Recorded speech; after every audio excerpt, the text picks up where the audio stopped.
اجي اختي اجي فين غادا؟ وسمعتي ليا التقرميشه؟ شفتي ليا المسمن كيفاش كيجي مذهب؟ فين غادا اختي طالعه هابطه بلا ما تشوفي الوصفه؟ ما غتلقاي ما احسن من هاد الوصفه، بعجين اللي سهل واقتصادي، وديري الحشوه اللي بغيتي.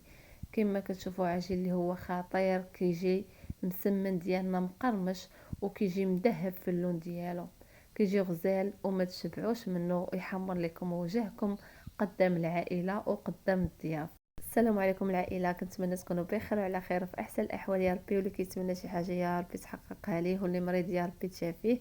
كما شفتوا معايا درت مقدمه اللي هي مختلفه، نتمنى تعجبكم، وخليوا لي التعاليق ديالكم واش عجباتكم. كما شفتوا معايا مسمى اللي كيجي خطير، كيجي مقرمش ومذهب، وبعجينه اللي سهله، والحشوه كتبقى على حسب الرغبه. نمشيو ان شاء الله المقادير وطريقه التحضير. بالنسبه للمقادير ديال العجين، غديروا نتوما الدقيق على حسب الرغبه ديالكم وعلى حسب عدد افراد الاسره. الا درتو جوج زلايف ديال الفورص غديروا زلافه ديال الفينو، انا هنا درت زلافه ديال الفورص ونص زلافه ديال الفينو راه غربلته لتحت، معلقه صغيره ديال السنيده، ساشي ديال الخميره والملحه. صافي، وغنعجن العجين ديالي بالماء بارد. غنجمع العجين ديالي، ما نرخفوش البنات بزاف حتى نجريه يولي يتلصق، المهم يكون مرخوف شويه ولكن متماسك. صافي، غنعجن العجين ديالي وغندير واحد شويه، وغنديرو في بلاستيك ونخليه يرتاح حتى نوجد الحشوه. بالنسبه للحشوه غديروا اللي متواجد عندكم وعلى حسب الرغبه ديالكم. انا هنا خديت بصله وخديت فلفله قطعتهم لقطع صغيره ودرتهم في المقله ودرت عليهم شويه زيت ودرتهم يتشحروا. صافي، هنايا من بعد ما تشحروا ليا شويه زدت عليهم قطع ديال الدجاج، ممكن ديروا بالكفته ديروا الطون على حسب الرغبه ديالكم. صافي، وغنخلط مزيان ونخليهم يتشحروا ليا واحد شويه. صافي، من بعد ما تشحر ليا غنزيد الخضر. انا ضفت هنايا خيزو محكوك وضفت القرعه. انا دائما كنبغي ندخل في الحشوات ديالي الخضر باش نستافدوا منها، وعلى قبل حتى الدراري الصغار ما كيبغيوش ياكلوا الخضره، والله ندخلوها في بحال هاد الحوايج. صافي، هنايا حركتو مزيان حتى تشحروا ليا، وغنزيد هنايا الملحه، غنزيد العطريه حتى تشحروا ليا مزيان. عاد ضفت العطريه ما كنضيفوهاش من الاول. صافي، غنزيد هنا التحميره، غنزيد خرقه ومعلق الابزار، وغنزيد العطريه ديال الحوت. نتوما غديروا العطريه اللي بغيتو على حسب الرغبه ديالكم. ودرت هنايا راه درت حتى ضرس ديال الثومه مع البصله في الاول، ممكن ديروا بودره الثوم. صافي، غنخلط مزيان هادشي حتى تدخل ليا ديك العطريه في الحشوه ديالي. وهنا من بعد ما طاب ليا كلشي غنزيد معلقه ديال الصوجه وغنخلط مزيان، نخليها واحد شويه فوق البوطه. صافي، وغنطفي عليها. من بعد ما غنطفي عليها، هنا راه طفيت عليها، زدت عليها ربيع مقطع وزدت عليها الزيتون حتى هو مقطع، وغنخلي الفرماج احمر حتى تبرد ليا الحشوه. عاد غنزيدو هنا كما كتشوفوا شكلت العجين ديالي على شكل كويرات على هذا الشكل هذا، ودهنتهم بالزيت وخليتهم مرتاحوا واحد شويه. من بعد ما ارتاحوا صافي، هنايا غنطلق العجين ديالي كما كتشوفوا معايا، دائما كنطلق بالزيت.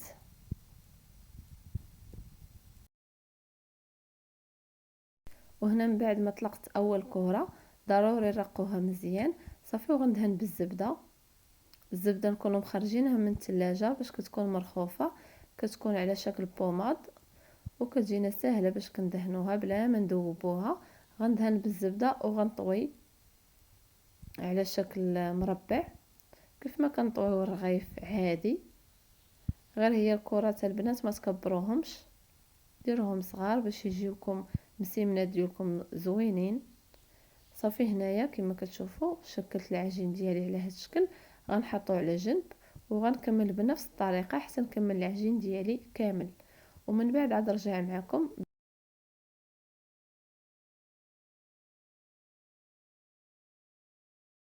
هنا من بعد ما شكلت الكويرات ديالي كاملين، خديت هنا كما كتشوفوا الرغيفه الاولى وغنقرصها على هذا الشكل.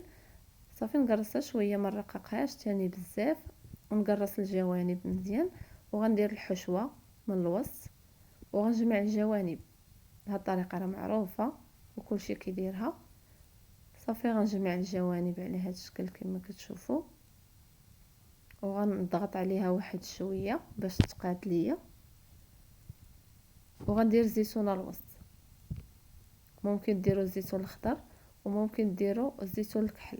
انا درت هذا المقطع، ولكن غندير غير جوج وغنخليه حتى للاخر، عاد غنديرو حتى غندهنوه بالبيض باش يلصقوا ليا مزيان. صافي كتجي الرغيفه ديالنا على هذا الشكل كما كتشوفوا، كيجيو غزال. هنا كملت الرغيف ديالي كاملين وغندهن بالبيض. بالنسبه للبيض ضفت عليه واحد شويه ديال الخل. صافي غندهن الرغيف ديالي كاملين، وعاد غندير هذاك الزيتون من الوسط.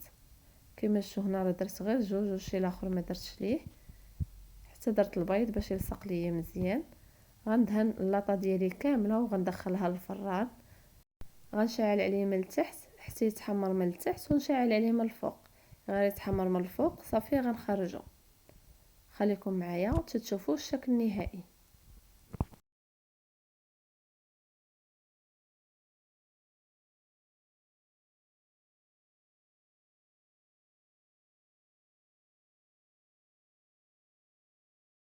هنا من بعد ما خرجته من الفران كما كتشوفوا معايا كيجي غزال، كيجي مذهب وكيجي مقرمش. ما نعاودش لكم، كيجي رائع. اكيد لا جربتوه غينال الاعجاب ديالكم. هنا راه باقي في الطاوه ديال الفران، راه باقي سخون. صافي غنقادو دابا في الطبق ديال التقديم ونشوفوا الشكل النهائي ديالو. كما كتشوفوا معايا غنقدم المسمن ديالي في هذا الطبق. كيجي خطير البنات المسمن كما سمعتوا في اول الفيديو، كيجي مقرمش وكيجي مذهب. اكيد لا جربتوه عمركم تستغناو عليه. كيف ما ولا عندي انا معتمد عندي، حتى نتوما غيولي معتمد عندكم. وبمقادير العجين اللي ساهلين متواجدين في اي دار.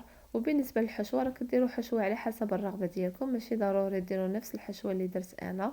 كيجي رائع البنات، كيجي غزال. نتمنى تجربوه ينال الاعجاب ديالكم. وما تنساوش ديروا لايك وتبارطاجيو الفيديو مع الاصدقاء والاهل والاحباب. واللي ما مشتركش في القناه يشترك في القناه باش يوصلكم كل جديد فضلا وليس امرا. ونتلاقاو ان شاء الله في فيديو جديد مع وصفه جديده.